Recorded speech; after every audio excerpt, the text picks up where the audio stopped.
படைப்புக் கடவுளான பிரம்மதேவன் நித்திரையில் இருந்தபொழுது பிரம்மன் முகத்திலிருந்து ரிக், யசூர், சாமம், அதர்வனம் எனும் 4 வேதங்கள் வெளிப்பட்டன. சத்தியவிரதன் என்ற அரசன் இப்பூமண்டலத்தை தர்மம், நீதி, நியமங்கள் செழிக்க ஆட்சி செய்தான். நல்லவர்களை வெறுக்கும் உள்ளமுடையவர்களும் ஒரு சிலர் இருக்கத்தானே செய்கிறார்கள். கொடிய நெஞ்சமுடையவர்களை அரக்கர் என்றும் அசுரர் என்றும் கூறுவார்கள். அசுரர் கூட்டத்திற்கு தலைவனான ஹயக்ரீவன் அவன் சத்தியவிரதனை வெறுத்தான்.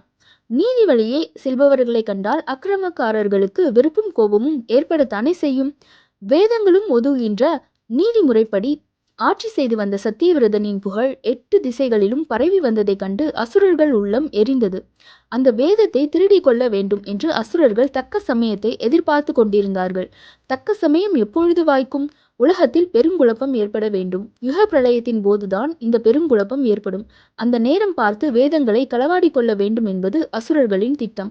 புதிய யுகம் தோன்றும். அந்த நேரத்தில்தான் உலகத்தில் பெரும் பிரளயம் ஏற்படும். கடல் பொங்கும். உலகமே வெள்ளக்காடாக மாறும். அதன் பயனாக தரையில் வாழும் அத்தனை உயிர்களும் அழிந்து போய்விடும். அந்த நேரத்திலே வேதங்களை திருடிக் கொள்ள காத்திருந்தான் ஹயக்ரீவன்.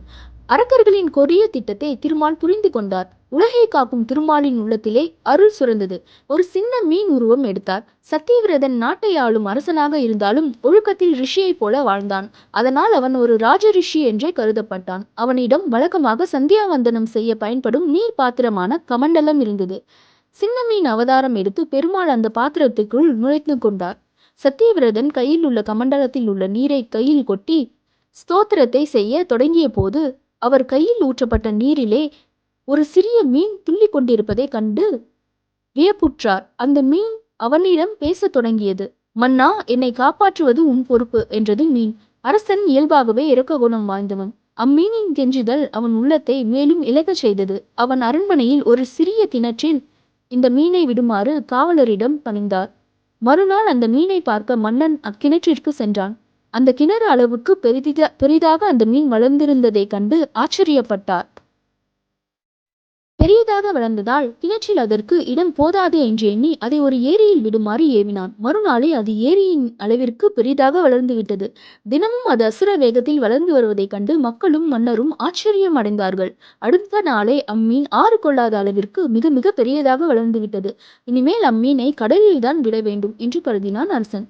தினமும் விடப்படுகின்ற நீர்நிலைக்கு ஏற்ற அளவு பெரிதாக வளர்ந்த அந்த மாய மீனை கரை காண கடலிலே விடுவதை தவிர வேறு வழி தோன்றவில்லை. மன்னா, பெருங்கடலில் நிறைய திமிங்கிலங்கள் இருக்குமே, நான் திமிங்கிலத்துக்கு இரையாகி மடிய வேண்டியதுதானா என்று ஏக்கத்துடன் கேட்டது அந்த மீன். அது சாதாரண மீனாக இருக்க முடியாது. நீருள்ள இடம் முழுமையும் கொள்கிற அளவுக்கு பெரிதாக வளர முடியாது. அபூர்வ சக்தி படைத்த அந்த மீன் இறைவன் அம்சமாகவே இருக்க வேண்டும் என்று ஐயம் ஏற்பட்டது அரசனுக்கு. அவன் தன் 2 கரங்களையும் பணிவாக நீட்டி, மீன் வடிவில் இருக்கும் இறைவனை, தாங்கள் பார்க்கடலில் பள்ளி கொள்ளும் பரந்தாமனாகவே இருக்க வேண்டும். இப்படி மீன் அவதாரம் எடுக்க வேண்டிய காரணம் என்ன?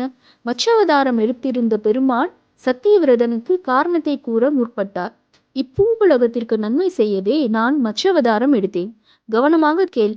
இன்னும் ஒரு வார காலத்தில் இந்த யுகம் முடியும். பிரளயம் ஏற்பட போகிறது.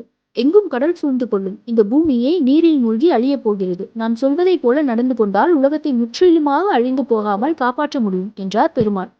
நான் என்ன செய்ய வேண்டும்? கட்டளையிடுங்கள். செய்து முடிப்பதற்கு காத்து கொண்டிருக்கிறேன் என்று வணங்கினான் அரசன். பிரளயம் ஏற்பட்டு பெருவெள்ளம் வந்தவுடனேயே நீரில் ஒரு ஓடம் மிதந்து வரும். அதில் சப்தரிஷிகள் அமர்ந்திருப்பார்கள். இந்த உலகத்தில் உள்ள அனைத்து வகை இனங்களிலும் 2 எடுத்துக்கொள்ள வேண்டும்.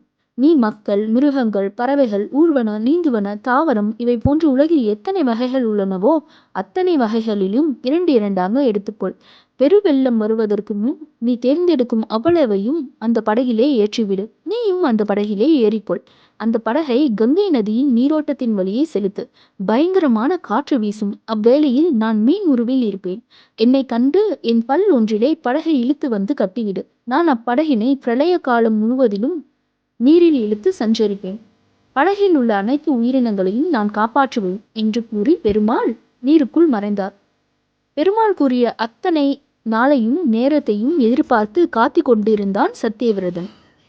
எங்கும் ஒரே வெள்ளக்காடு.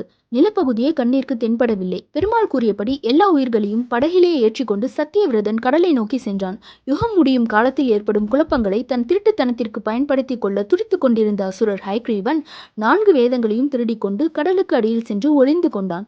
பெருமாள் தம் மீன் வடிவத்திலேயே கடலுக்கடியில் சென்று ஹயக்ரீவனுடன் போரிட்டார். கடுமையான போரின் இறுதியில் ஹயக்ரீவன் மாண்டான். வேதங்களை மீட்டார் பெருமாள். சத்தியவிரதன் படகோடு கடலை சேர்வதற்கு முன்பாகவே பெருமாள் அந்த அசுரனை வதம் செய்துவிட்டார். சத்தியவிரதனின் அபாய குரல் திருமாலின் திருச்செவிகளில் ஒலித்தது. மீன் வடிவிலேயே அப்படகை நோக்கி சென்று அப்படகில் உள்ள அத்துணை உயிர்களையும் பொருள்களையும் அழியாமல் காப்பாற்றிவிட்டார் பெருமாள். வேதங்களை சத்தியவிரதனிடம் கொடுத்து அவருக்கு அருள் புரிந்தார் பெருமாள். பரந்தாமனின் அருளை பெற்ற சத்தியவிரதன் வேதத்திற்கு அதிபதியாகவும் அழைக்கப்பட்டான். சத்தியவிரதன் அப்படகினை கடலில் இருந்து கங்கை நதி வழியே தன் நாட்டிற்கு செலுத்தினான். எல்லா உயிர்களுக்கும் பொருள்களுக்கும் நாளடைவில் பெருக்கமடைந்து அபிவிருத்தியடைந்தன.